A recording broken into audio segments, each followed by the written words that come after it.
So I think perhaps this is one of the most important topics that we could ever talk about. That is, at least in my opinion. When I think about the challenges that individuals face in life and their inability to escape from some of the things that they've experienced in life, really this topic for me is a culmination of all of the work that I've done throughout the years. In terms of prevention, I think that it is the most remarkable, exceptional, unbelievable thing that I have ever come in contact with. So about 5 years ago, I stumbled upon this study on adverse childhood experiences. And in looking at it, it was interesting. I thought, well, I'll just go ahead and take the test. So I took the test, and my ACE score was 9 out of 10. I couldn't believe it.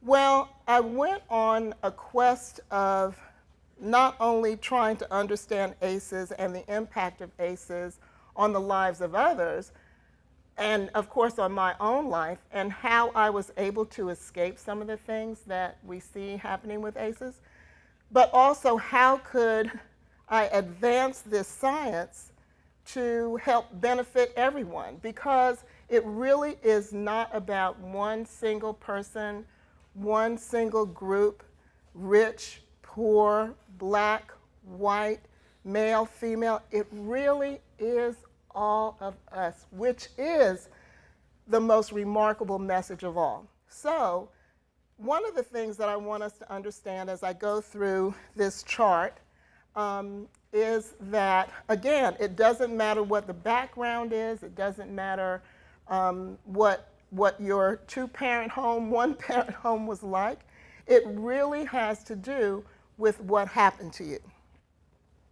So as you can tell from this graphic, there are 10 ACEs.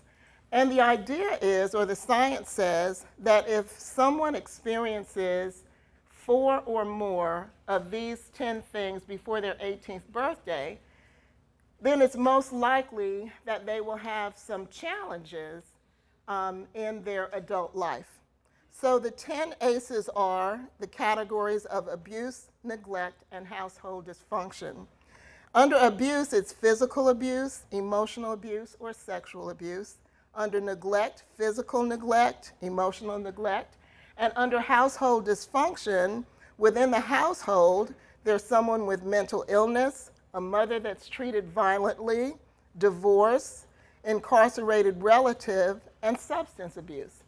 So out of those 10 things, if someone has 4 or more, 4 is the key number, 4 or more, then it's likely that in their adulthood, they will experience things such as lack of physical activity, smoking, alcoholism, drug use, missed work. So when we think about some of the people that we know, some that we come in contact with, and maybe the people that we seek to serve in our agencies or other groups. Just think about it. If we're talking about substance use, then the question that we have to learn how to ask is not, why did you do that? The question is, what happened to you? What happened to you is the question. So even in terms of missed work, we want people to have jobs, we want them to be successful. But if adverse childhood experiences are in the way, then that is a barrier that someone has to overcome in terms of their adult, young adult working life, right? So physical and mental health, severe obesity, diabetes, depression. We see these things. So we see depression. We also see suicide attempts, STDs, heart disease, cancer, stroke, COPD, and broken bones. Is that not amazing?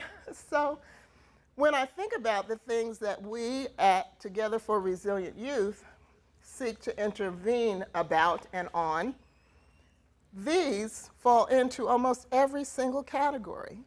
So no longer do we ask, what did you do? Even when we're talking to young people who may be in out-of-school situations. And I think this is one of the most remarkable things that I experienced in terms of relating to them. So I'm talking about folks, young people that may be in ninth grade, let's say. They are in out-of-school suspension. Their behavior identifies, of course, that they did something wrong. The adolescent brain doesn't fully develop until someone is 25 years old, so they're children being children, even though they do some things that get them in adult trouble, right? So anyway, so one of the first things that I ask is, who cares about you being here? Who cares about you being here? And most often they say their mother, their grandmother, and on occasion they'll say nobody. Nobody cares. And about ACEs and resilience, one of the most important ways that someone can recover from ACEs is to know that they have one adult that is irrationally crazy about them. And I don't think it's just children. I think adults need the same thing.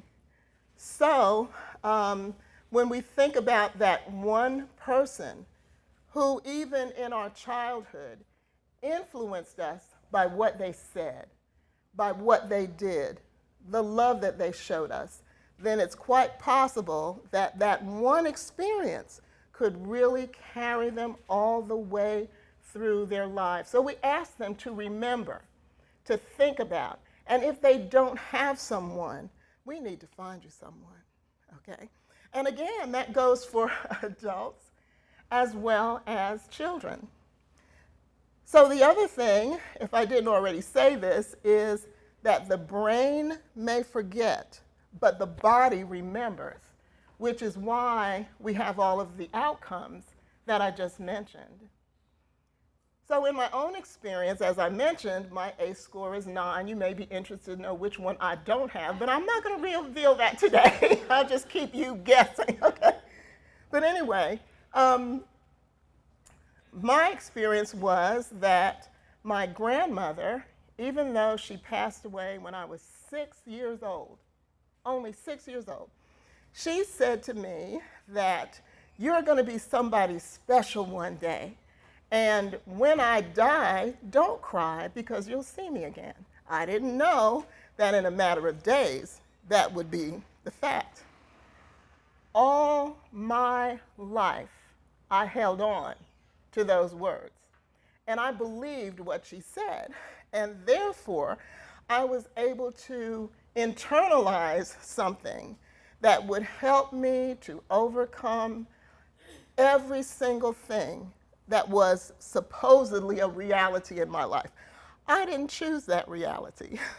I didn't believe that that was my reality. I believed what my grandmother said to me was my reality.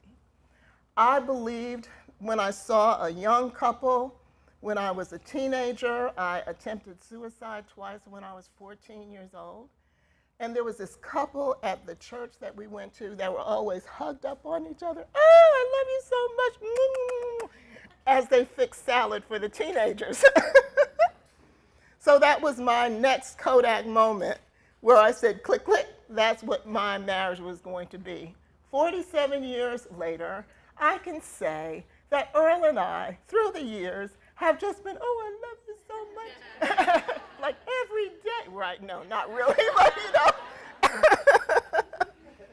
But the picture is still, the picture is still there. So the thing about ACEs is that you didn't cause it, okay? No child can protect themselves against things like this that happen. I mean, there's no way. So as an adult who has experienced any ACEs at all, but 4 or more is key, then we have to find a way, even though we didn't really realize that we needed to, we have to find a way to live again. That's really it. And so by live again, I mean that for me, the other issue that I have, since I'm just telling everything about myself, is that I may be a workaholic. I may be a perfectionist. Earl says that I'm just diligent, but I know better. So I'm a perfectionist. Everything has to be right. Well, that's the flip side. So you kind of bury yourself in the things that, can kind of insulate you from everything. We don't want to live like that, right? So resilience is not about grit. It's not about working harder, doing more, barreling through, and that kind of thing. Resilience is a way of life where you pay enough attention to yourself because you love yourself, that you choose to do the best for yourself. Isn't that something? Whew, I got goosebumps. So that's what I learned and am learning how to do. The other thing about ACEs is if someone's score is 6 or more, it could mean a reduction in their life by 20 years. 20 years loss of life if someone doesn't deal with this. And it makes sense because look at the outcomes. Heart disease, chronic disease, cancer, all of those things, they don't lead to health. They lead to a person not being healthy. And so, dealing with children and families, it's the first thing that I try to uncover without being insensitive about it. So what happened to you when you were a child? No, that's not something that we do. But we do have these 10 questions that we ask. And if someone chooses to reveal, which they usually do, then there is a sense of compassion with which you approach that. And then you don't say, well, did you know that because you have 4 ACEs that's the reason you can't go to work? No, you simply nudge them, mentor them, and help them to get to the job, right? So again, it doesn't have to do with being stronger in yourself or persevering through it. So these are some of the things that we talk about, and I designed this, yay. So it's easy to see, but in resilience, it's all about your ability to recover and adapt from adversity, trauma, illness, life changes, or misfortunes. Certainly, there are stressors we all face on a daily or weekly basis. There are strategies to help deal with these stressors to make you more resilient. One of the things that I found to be one of my lifelines is a Fitbit, which you notice I forgot to put on today. But my Fitbit will remind me to walk. My Fitbit will remind me to breathe. I can press the little app and it will show me how to breathe for 10 minutes. Well, I won't do it. I mean, not 10 minutes. I mean, hold my breath for 2 minutes or 5 minutes, because one of the things we don't do, especially when we're stressed, is we don't breathe. We don't take deep breaths. And so some of these things are really common. It doesn't mean you have to go to therapy. Therapy is great if you need it, but it costs nothing to invest in your life. It costs nothing to invest in your life, but somehow it is the most difficult thing to do. We're out there helping everybody else. And when it comes to us, I don't have time. I don't have time, So we look at emotional, be patient with yourself, avoid comparing yourself to others, reduce stress every day. What do we do every day in order to just breathe and be done with the day and not drag the things that were wrong in that day to the next day? Physical, eat right, stay hydrated, and exercise. I don't like this one. Schedule regular physical exams. Listen to your body, Spiritual, have faith in a higher power, join a support group or faith-based organizations, take a break to meditate on what is important to you. One of the things that I really love, I love flowers. I mean, I really do. And the Oriental lily is my favorite. Some of my children don't like it because they say it stinks up the house. They don't like the fragrance of it, but I don't care. So I always want, and this is how ACEs manifest in some relationships. So I'm just going to use this because sometimes the most difficult thing to do is to have a positive relationship when you have high ACEs because you really don't trust anybody. You don't really believe that they'll always be there. You don't believe anything anybody says. It's like, you know, I'm on my own, I'm fine. So one of the things I always wanted was for my husband to bring me flowers. Weekly would be fine. Monthly would be okay. So, but I didn't get a husband like that. So flowers were not important to him. So what was I going to do about that? Was I going to say, okay, let me just throw you out the window because you're not going to get me flowers? That happens. But anyway, so I decided what I was going to do is buy myself flowers every week, any kind of flower I wanted to. So did I get my flowers? I did, without aggravating him and letting my ACEs show. Okay. Family. Be committed to family members, model healthy family behavior, engage everyone in affirming healthy conversation. Social, maintain fulfilling relationships. Use your strengths to work well with others in a give and take manner. Be active in your community or your favorite charity. But one of the most important things, other than knowing that someone is irrationally crazy about you, the other thing is to have a sense of humor, to laugh, to enjoy life. Love, power, friendship, joy are some of the greatest gifts we have as human beings to experience with each other. Let's try to do that, right? Okay, so you didn't cause it, you can't cure it, but there are things you can do to live your best, happiest, fulfilled life.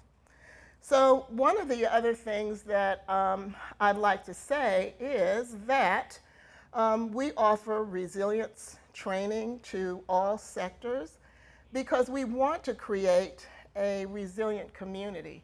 And I feel like you're a part of that resilient community, so that we provide tips and information free of charge so that people can share this message in a broader sense with those that you come in contact with, because it's so important. Can you imagine how wonderful it would be if everyone behaved within their resilience and not out of their pain? Another example would be a teacher at a school. The teacher comes to school, and we've trained all staff at schools. And so the staff gets trained. Think about a teacher who has high ACEs, and a child throws a chair across the room. All of a sudden, it's personal. They did that in my classroom. Why would they do that to me? Well, it's not you. So we need to get rid of our ACEs. We need to enhance our resilience. We need to treat everyone that we come in contact with as though they are a trusted person and not someone who's out to get us. And we'll be more fulfilled and live a better lives within ourselves, and we'll treat everybody else better too. So that is just a preview of what ACEs and resilience is all about, and I look forward to speaking with you more about it in the future. Thank you.